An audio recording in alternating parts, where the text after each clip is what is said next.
देखिए, अभी हम मौजूद हैं हाई कोर्ट बार एसोसिएशन के आज चुनाव संपन्न हुए और हम यहाँ पर बातचीत करेंगे कि चुनाव में किन की जीत हुई है और किन की हार हुई है और कितने वोटों से यहाँ पर इस जीत हासिल की गई है। तो बात करने का प्रयास करेंगे अध्यक्ष और सचिव और कोषाध्यक्ष साहब से जो हमारे साथ प्रेजेंट में है, उनका नाम भी जानने का प्रयास। और यहाँ पर एक बुरी तादाद के साथ हम भीड़ दिखाते हैं, अधिवक्ताओं की कितनी भीड़ है और जश्न का पूरा माहौल है और उनसे बात करने का प्रयास करते हैं। एक बार आइए सर, आज आप पहली बात तो आपको बधाई हो जीत की। और किन किन मुद्दों पर आपने ये चुनाव लड़ा जिससे इतने जीत आपको हासिल हुई है? हमारे यहाँ मुद्दों का जहाँ तक सवाल है, कोई राजनीतिक पार्टियों की तरह हमारे यहाँ मुद्दे नहीं होते।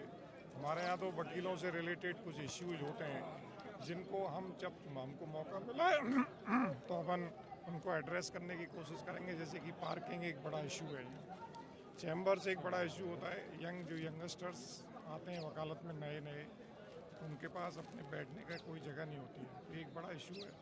कुछ रजिस्ट्री से रिलेटेड इश्यूज होते हैं जो कि वकील रोज़ाना फेस करते हैं। ऐसे कुछ मुद्दों पे हम ज़रूर हाई कोर्ट प्रशासन के समक्ष रखेंगे और उनको रिड्रेस कराएंगे। लेकिन यहाँ की जो अधिवक्ताओं का जो वर्तमान स्थितियों में सुरक्षा की दृष्टि से जो एक फेस करना पड़ रहा है, उसके लिए आपकी क्या कार्य योजना रहेगी आगे के कार्यकाल में? सुरक्षा का जहाँ तक सवाल है, सुरक्षा ऑलरेडी हाई कोर्ट में कोई कम नहीं है। सारे एग्जैक्ट एंट्री पॉइंट्स पर सिक्योरिटी है। हाँ, कुछ टेक्निकल इश्यूज हो सकते हैं, जैसे कि यहाँ 4 बार जो है मेल आई है बॉम्ब की थ्रेट्स की, लेकिन अभी तक शायद वो ट्रेस आउट नहीं हो पाई। तो कुछ टेक्निकल इश्यूज हैं, बाकी सिक्योरिटी ऑलरेडी है और इम्प्रूव हो जाएगी, उसमें कोई इतना बड़ा बात नहीं। एक सवाल और था मेरा, जो नए अधिवक्ता बन के आते हैं उनके लिए सुविधाओं की दृष्टि से हाई कोर्ट क्या एक सुविधाएं और ध्यान में रखते हुए क्या उपयुक्तता करवाएगा यहाँ पर? हाई कोर्ट में वकीलों से रिलेटेड सुविधाओं का जहाँ तक सवाल है, तो एक बड़ा इशू इसमें यहाँ सिटिंग का ही रहता है। सिटिंग अरेंजमेंट नहीं है। यंग कोई एडवोकेट्स आते हैं, उनके पास सिटिंग अरेंजमेंट नहीं है कि वो अपना एक बस्ता जो वकील का होता है उसको भी रख ले कहीं और ये बता दे अपने क्लाइंट को कि भाई मैं यहाँ बैठता हूँ।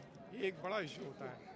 तो कोशिश की जाएगी कुछ नए बच्चों के लिए कुछ इस तरह की व्यवस्थाएं। इतना पेंडिंग सी चल रहा है हाई कोर्ट के अंदर, इसके लिए क्या एक तालमेल बेंच और आपके बीच में क्या किस तरीके से पेंडिंग को तालमेल बना के कम किया जाएगा? बिल्कुल निश्चित रूप से ये एक बड़ी समस्या है और केवल ये हमारे यहाँ नहीं है, पूरे देश में ये देशव्यापी एक बड़ी प्रॉब्लम है। उतना इंफ्रास्ट्रक्चर इस देश में अभी नहीं है जितने की यहाँ की पॉपुलेशन है, जितना की लिटिगेशन है। इस पे हमारा सरकार से ये आग्रह रहेगा कि इसमें इंफ्रास्ट्रक्चर को इम्प्रूव करने की दिशा में काम किया जाए, जजेस की संख्या बढ़ाई जाए। आजकल टेक्निकल युग है, टेक्निकली अदालतों को और ज़्यादा साउंड किया जाए, इससे डेफिनेटली इसमें कमी आएगी। सर, इतनी जीत का लंबा फासला रहा है, इसके पीछे क्या रहस्य है आपका? थोड़ा सा जीत का फासला इससे भी बड़े रहे हैं, यहाँ कोई ऐसी कोई बात नहीं है। सभी का प्यार था, भाइयों का। ठीक है, मुझे एक अच्छी जीत मिली, मैं सभी को धन्यवाद ज्ञापित करता हूँ। ठीक है सर, आपका नाम बता दीजिए। राजीव सोगरवाल है मेरा नाम। पिछले करीब 30 साल से मैं यहाँ वकालत में हूँ। मूलतः मैं भरतपुर जिले का रहने वाला हूँ।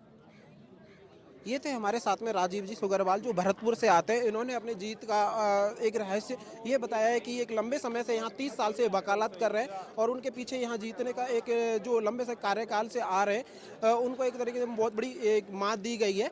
और देखने वाली बात होगी कि ये चुने गए हैं तो इस अपने कार्यकाल में क्या कुछ चीज़ें हाई कोर्ट के लिए कर पाते हैं अच्छी और नए वकीलों को कर पाते हैं, ये बड़ी एक देखने वाले। आप हमेशा हमारे साथ अपडेट रहिए।